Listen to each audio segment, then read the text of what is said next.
The LPGA recently stopped off at Wildfire Golf Club in Arizona for the Founders Cup. The annual tournament honours the 13 founder members of the LPGA and always attracts the biggest names in the women's game. Among them, and playing with a renewed confidence, was Paula Creamer, fresh off a win at the HSBC Women's Champions, where she held a monster putt in a playoff to beat Azahara Munoz and secure her first title in almost 4 years. I knew I needed to get it close to have a good chance for birdie for my 2-putt and put the pressure on Atha to make, and it was perfect speed. I practiced it in the practice rounds. I practiced the putt, so I have putted it before, and I had a similar putt early the first playoff hole, and then in the regulation round, see how much it actually broke at the end. But you still have to hit it, and you still have to put it in the right spot, and you have to have the right speed and all these things, and I did. When it actually went in, it was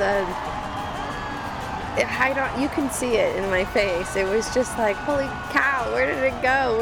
Did it just do that? Did it just actually go in the hole? And it did, and the feelings and the emotions, it was amazing. I didn't know what to do. I mean, I just had so much emotion, so much excitement, just relief, everything. That was just me. That was me right there, and I just couldn't believe it. It was exciting. My friends were there, on the green, being able to support me and that kind of thing, and Colin, tinning the flag down there. I mean, it was just such an awesome moment, and my reaction was literally just how I felt.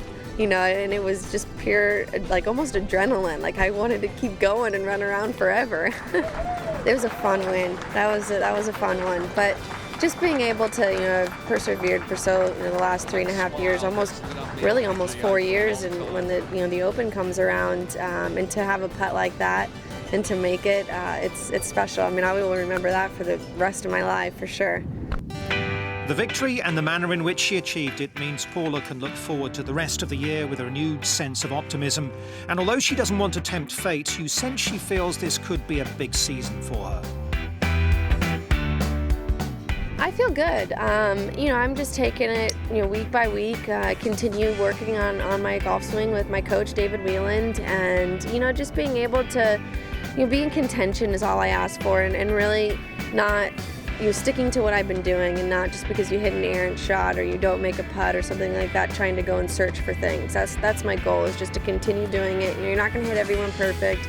You're not going to win every week, but you can give yourself these opportunities, and having the monkey off my back now, being able to have won, it does give me that extra confidence, but I still have to remember, what I've been working on and what I'm doing. And I would definitely say that your schedule is based around the majors. How do you prepare for those, things like that. Certain golf courses, don't match my game. That match other players' games. So it's not necessary that you have to play every event. You need to play the tournaments that you like and that you enjoy. But at the same time, you still need to go out and not get too far behind.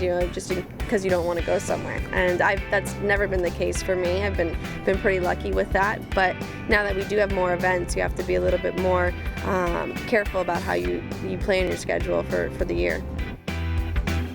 Yes, it can be pretty grueling competing week in, week out at the top of the golfing tree.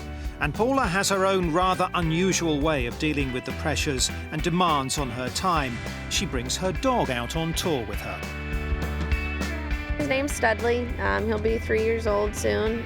He's a little white fluffy dog, and he's a Studley man. But he comes out to all the events in the States, and he is just, he's my happiness right there. I mean, it's tough, being able to, it's very monotonous, our weeks. We do a lot of media stuff, you have a lot of obligations, and it's nice to kind of have a furry little friend that he doesn't care if you shot 90 or you just won a tournament, and it's nice, and I love dogs. I'm such an animal lover, and being able to have a dog come out and travel with you. It only weighs about 15 pounds, so he's not humongous and that kind of thing, but my parents help take care of him, and a lot of the girls will walk him if we're on opposite waves, and he just makes you happy. Studley may have to accept some competition for Paula's affections over the coming months as she prepares for her marriage to Derek Heath, an Air Force pilot. I'm getting married, so obviously that's a huge part of my life right now is planning a wedding. Man, that's tough. I wish someone really, a lot of my friends have gotten married, but it's difficult doing that. It takes a lot of your time, and it's a great distraction, out here trying to plan. I love working out. I love, being fit. I think that's something that I always do in my times where I can fit it in my schedule, but it's making it more of a priority.